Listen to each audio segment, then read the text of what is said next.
Please welcome the actress Shizuka Ishibashi,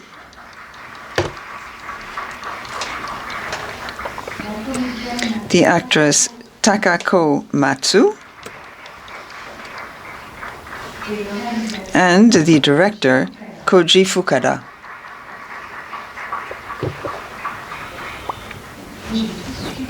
I have a question for Kôji Fukada.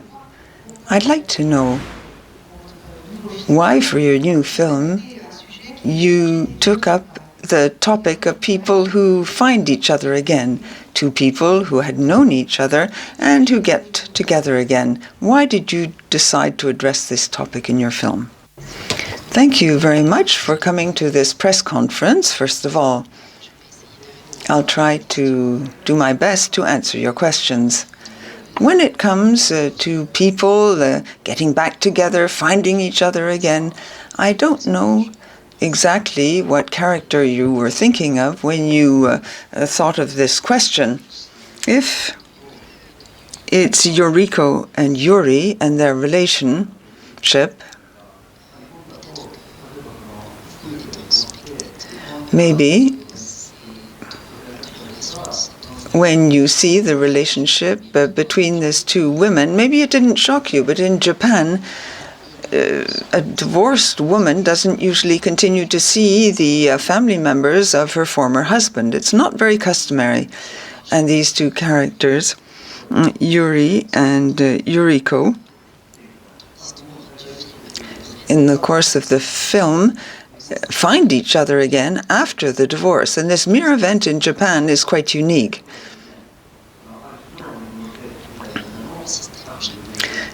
Because of the system that prevails in Japan, under these circumstances, people don't see each other. And that is also what is in the background of my film. In any event, it's very interesting to discover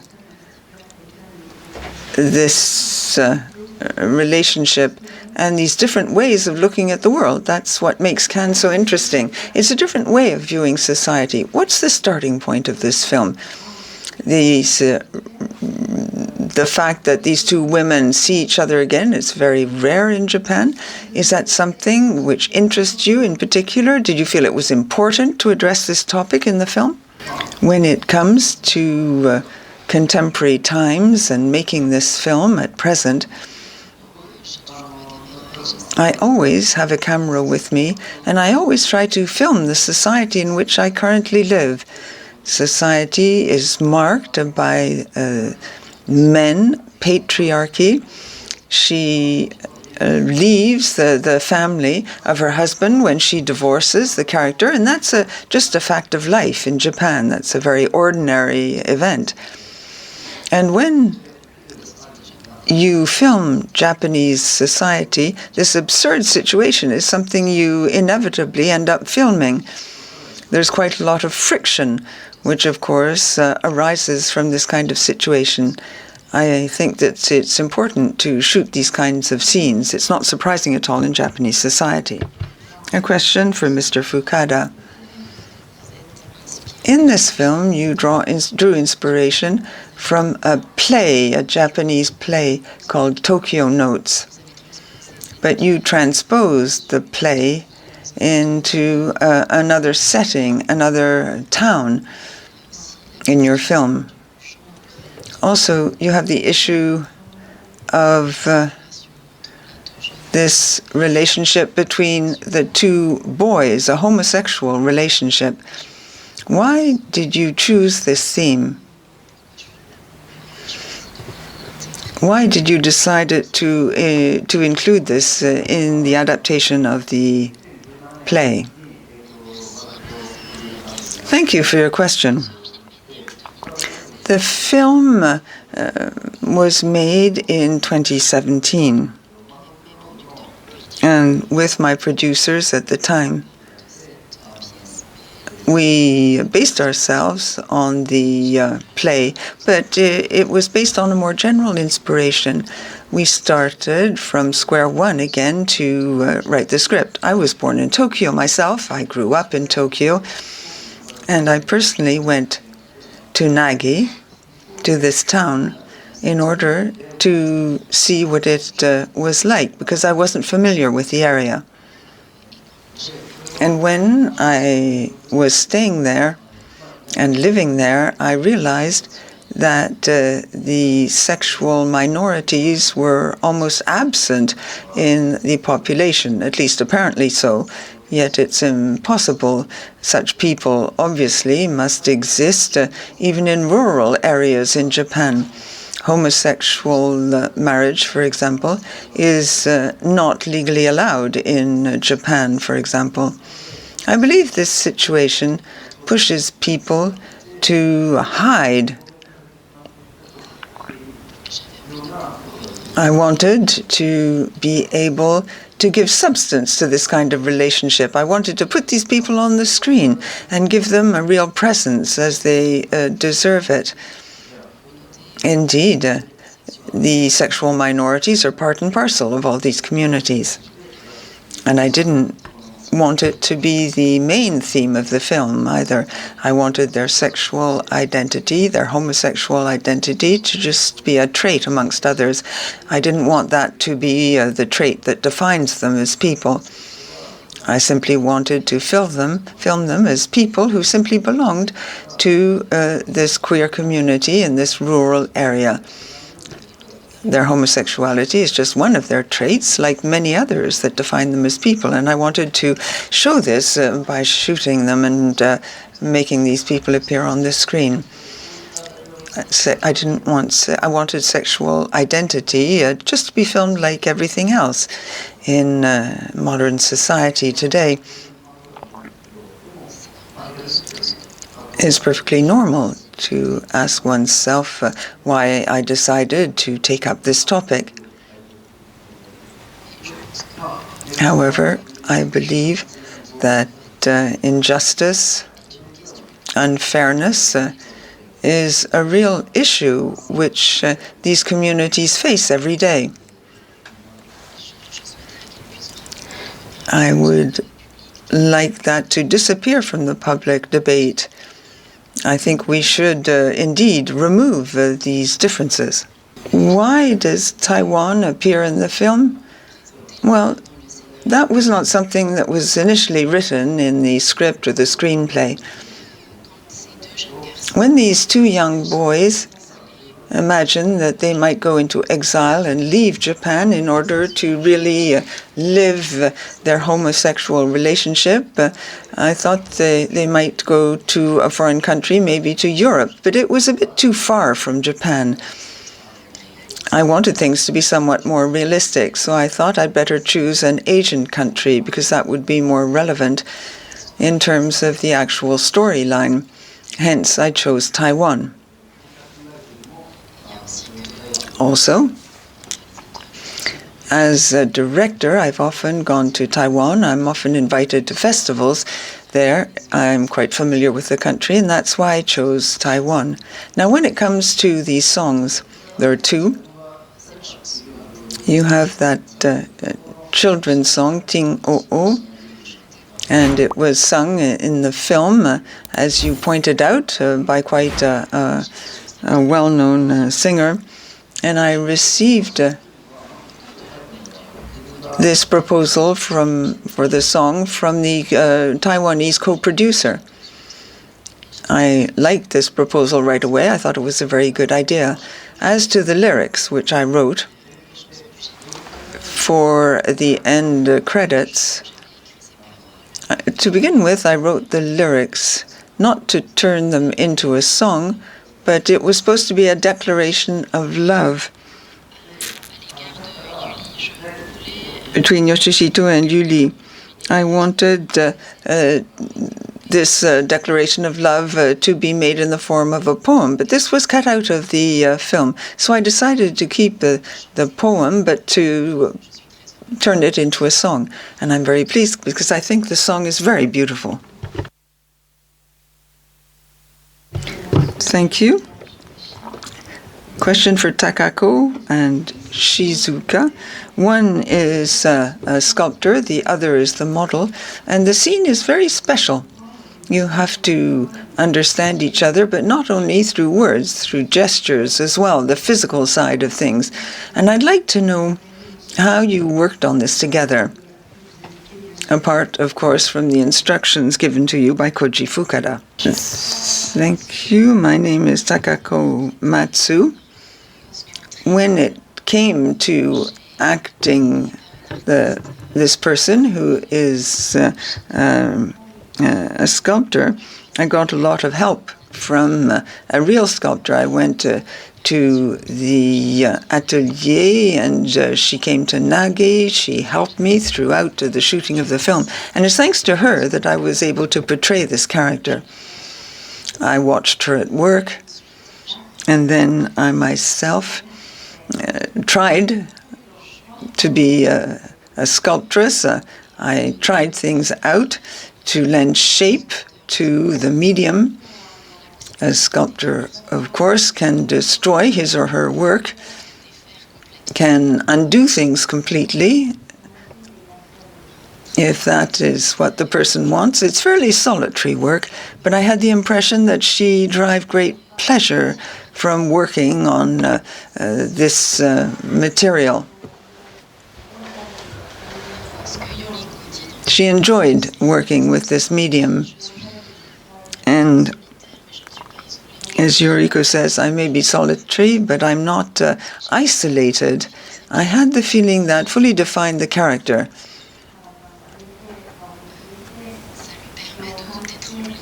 She can create links with others, just like when she goes to sculpt Yuri, she touches her body, she draws close to her in order to create this real bond and to work on the raw material she has when making this sculpture. I enjoyed this process. I really came to understand artistic creation and how one can lend shape to the raw material. I'm an architect in the film. That's my main profession. But in the case of this film, my character is basically a model for Yuriko. And when they take a break, then they engage in a lot of conversation and discussions. I had to remain seated without moving a lot of the time. A model, however, is a human being. You almost have to become an object when you're sitting, and that's very difficult. When I was sitting as a model, there were many conversations that arose between the two people. I had to remain very static, not move physically, yet there were a lot of emotional moments. It was quite difficult. I had to learn to portray this character. I love working with Takako, and I have great memories of the time we worked together. Between us, in the end, well, we had all these conversations, these dialogues, but they took place in a very natural manner. I was sitting opposite, and I really enjoyed portraying this character. I have a question for each of you. First of all, Mr. Fukada, you see a military base in the film, and in the background, you hear shots and shooting exercises taking place on the military base. At the same time, you probably got an agreement from the military base to be able to shoot your film in the town. In the background, there are references to the war in Ukraine, and you see migrants in the film. So what is your relationship to this overall background, which is quite political, quite geopolitical, in fact? I have a question also about the loving relationship between the characters. It's very clear that Yoshihito is very much in love with Yuri. It's not certain what the feelings are, whether they're reciprocated or not between Yuri and Yoriko. We know that Yuri loves Yoriko, but one's never sure whether Yoriko reciprocates. Does she view Yuri as her younger sister? I'd like to know exactly how Takako and Shizuka came to embody their characters and how they viewed this point. When it comes to the military base in Nagi, I imagine that for Westerners, it's not easy to understand the position of forces for self-defense in Japan. I'm sure it may give rise to some polemical discussions, in fact. Maybe spectators had some contradictory feelings in this respect. What I wanted to depict in my film, well, basically I wanted to show people's daily life in Nagi, in this small town, and these shots that are fired, that's part of their daily life. In fact, Yuri is very surprised by these shots, whereas for Yoriko, this is part of the normal noise in her daily life. I think that this daily life exists in all of the towns near the military base, throughout the area, in fact.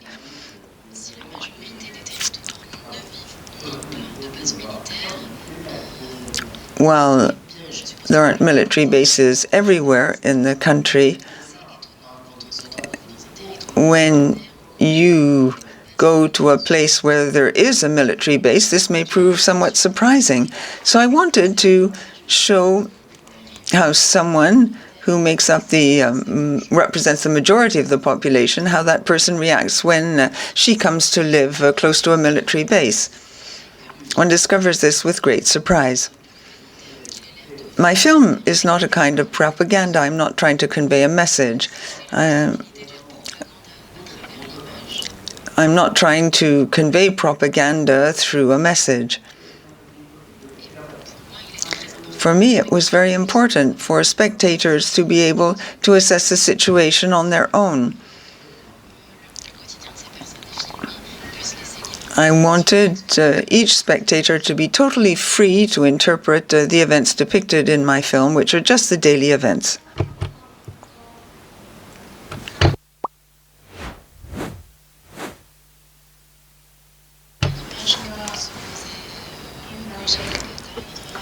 Our director has a given way of portraying a Yoriko, and then you have what I propose as an actress. When it comes to Yuri,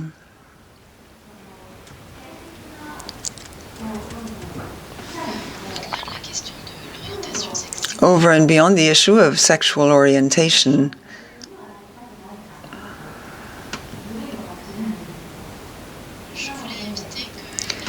I didn't want Yoriko to appear to be trying to seduce her, for example, come over to my side of things. I wanted to be very faithful to the feelings I had when I read the script for the very first time. I think it's the story of Yuri. Yuri comes to this town. She discovers her emotions. Things change. A lot of things are triggered deep within her. It had to be an independent movement. I didn't want Yoriko to be apparently inviting her or trying to keep her there. So in the end, she finds Yuri very pleasant, absolutely adorable. She loves her very much. And then when Yuri goes back to Yoriko's workshop, to her atelier, Kôji Fukada asked me to smile, as though I was happy that she came back. as though Yuriko was happy to see Yuri coming back. And that's how I, of course, felt things as well. At the same time, I wanted my character to look happy, while something deep within her would say, oh no, Yuri shouldn't come. Are you really going to come, or are you really not? I looked at her with this question in my eyes, while portraying at the same time a feeling of joy.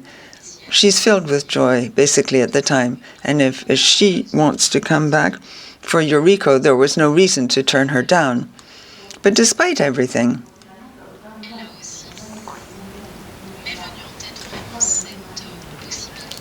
it occurred to me that this perhaps might complicate matters. She might feel a bit frightened about coming back. Finally, I think that Yuriko at the time welcomes the fact that Yuri is coming back, but for Yuriko, it's quite an event. She's really overwhelmed. Yet at the same time, it's a very quiet, gentle place, and that perhaps sweeps away some of her apprehension. There's a degree of serenity, a degree of happiness that she experiences despite some of her concerns on the spur of the moment.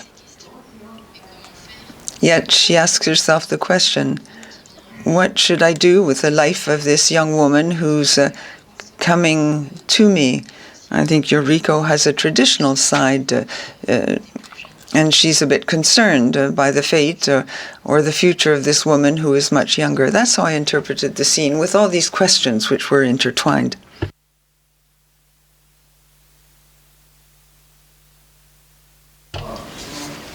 I'd like to follow on from this answer.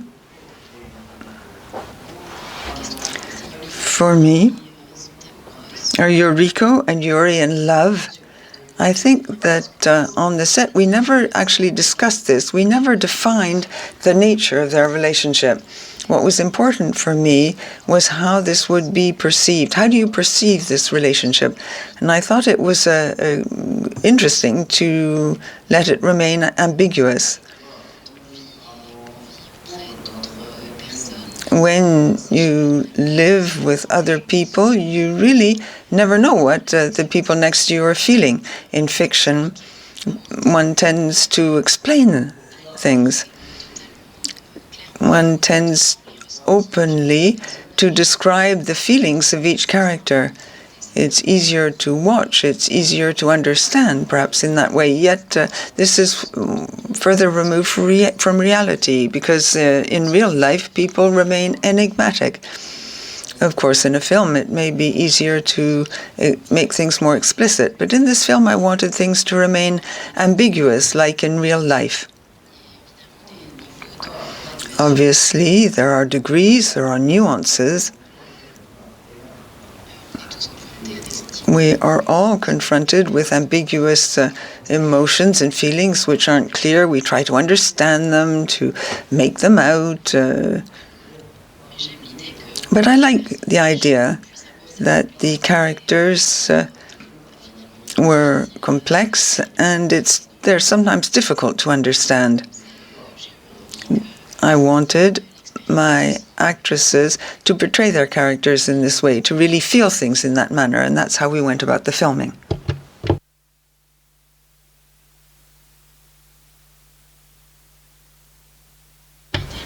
I think that Yuri, right from the very beginning of the story, finds it difficult to find her way in life. She's a bit lost. She had the feeling that she had made choices, that she'd made certain decisions, that perhaps for the sake of kindness, she ranked other people first instead of thinking of herself. She's a bit lost sight of how she really wants to go about her life. She's racked with doubts, And then she decides to go and see Yuriko, to go back to this town. But Yuri in Nagi remains very passive to begin with. Be it with the two young boys or with Yuriko, she reflects things more than sending signals out. At least that's how I interpreted the situation in the first part of the story. And in the end, at the end of the film, Yuri becomes more active. She makes choices.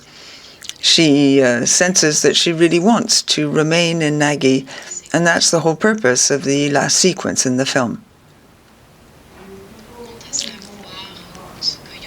As to ascertaining what Yuriko actually feels when Yuri goes back, for me it was very important to interpret, to portray this will, this desire on the part of Yuri. Art is very present in the film. What really interested me was the process of creation. How do you work to create a piece of art? For me, art is a very personal expression. One shows the world how you view that world. And I wanted to give shape to this vision of the world. She tries to do this in her work. It's hard to know what the person just next to you is really thinking. Even if you're a couple, you live with someone on a daily basis, it's almost impossible to understand what that person is thinking. You can explain your vision of things through art. I felt that was a way of showing how you view the world as an artist. To express yourself through art, you have to observe very carefully what you want to portray.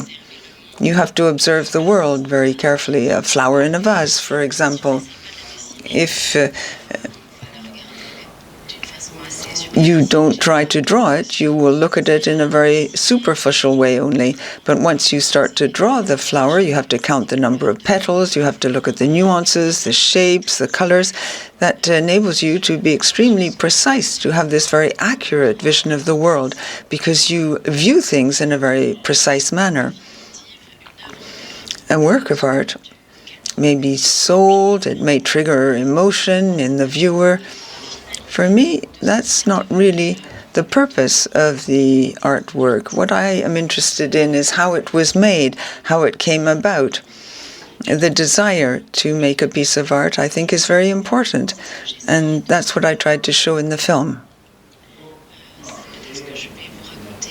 Maybe this appears a bit trite, what I'm about to say, but I'd like to refer to artificial intelligence, for example. In my view, there you focus more on the result than the process, because instantaneously you produce something, but you get rid or hide the observation phase. You have to look carefully at the world in order to be able to express it. And I find that's very unfortunate. I hope that the process of creation will be preserved. For the actresses, how did you experience this? I don't know whether I'll be able to really answer your question. In Japan, I often act in plays. I go on stage. The theater is just a fleeting moment compared with the cinema, because no traces remain when you actually play a part in a play. With sculpture, however, something remains. The theater, in comparison, is just very fleeting. What's very different is producing a sculpture which will remain over time, or making a film, for example, which will be watched and seen over time. When I observe the work of a sculptress or when I'm working on a character for a film, there's always a moment in time when I say, oh, I've got it. Something's happening. Something's fallen into place. Sculpting is a very solitary kind of work. Yet, at a given point in time, you suddenly say, I found the perfect material. It's just the right wood, or I love this clay that I'm working with. There's a very precise moment, an instant, when the work really falls into place. I think that I was thus able to identify as an actress in the theater with this work, this artistic creation. I found there were lots of parallels. I greatly admire the work of sculptors. It really had meaning for me. Insofar as I'm concerned, I'm an actress, and I have also training as a dancer. For me, art is something very physical.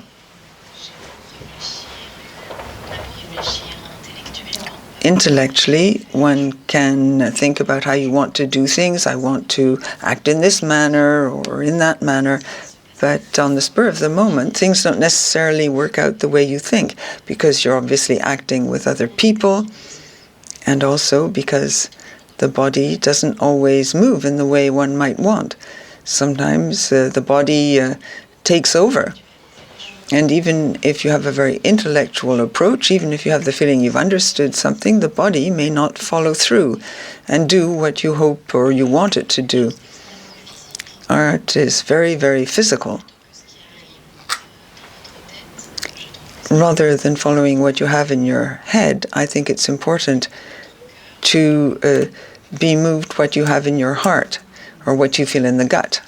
I was in Japan just 2 months ago, and I went to Tokyo. I desperately tried to find some beautiful women dressed in kimonos. I found many beautiful women, but they weren't wearing traditional garb. So you're here in this international film festival. How do you feel vis-à-vis a very demanding public as Japanese women and as actresses, and what do you expect from the festival? I work as an actress. It's quite rare for me to speak in my own name, so to speak. And I have the impression that I don't often speak as myself. My work is a bit ambiguous in that respect. However, I convey the voice of my characters who try to think, and sometimes I try to view the world through the eyes of my characters.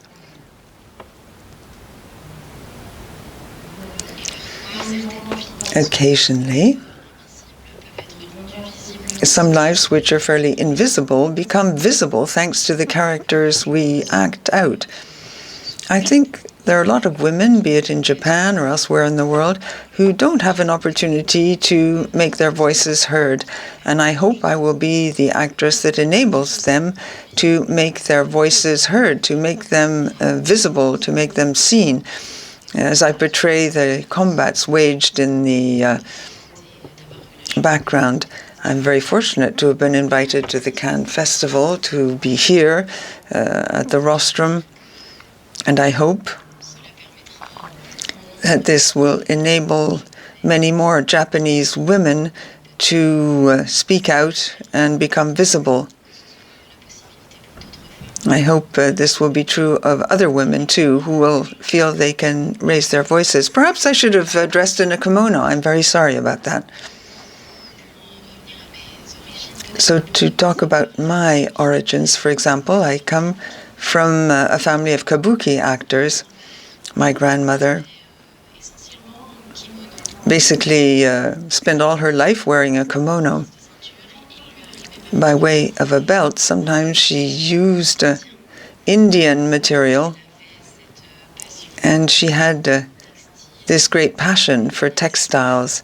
She loved to vary her belts using not only traditional Japanese materials, but she loved to wear all sorts of adornments. She was quite free, despite the fact she wore traditional garb. I dressed up the way I am this morning, and I like the idea of mixing together the different cultures.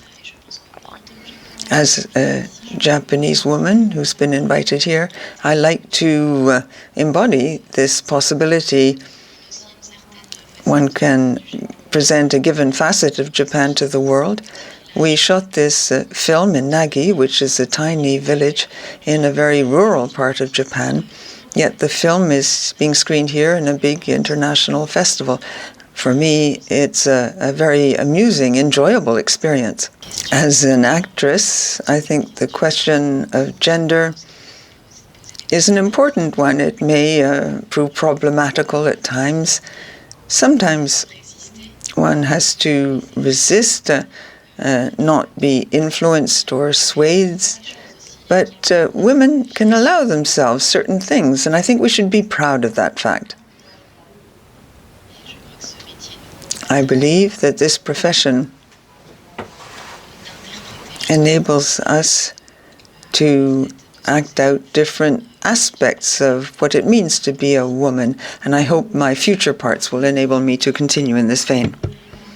Thank you very much. We're talking about two adult women who encourage two very young men to really take their lives into their hands. That's one of the beautiful traits in this film. Of course, we could ask many other questions. However, the conference is drawing to an end. It's a magnificent film. And there is this tremendous vivacity and love for life in the film. Thank you very much for being here. Thank you for having answered all our questions. And thank you to the audience as well.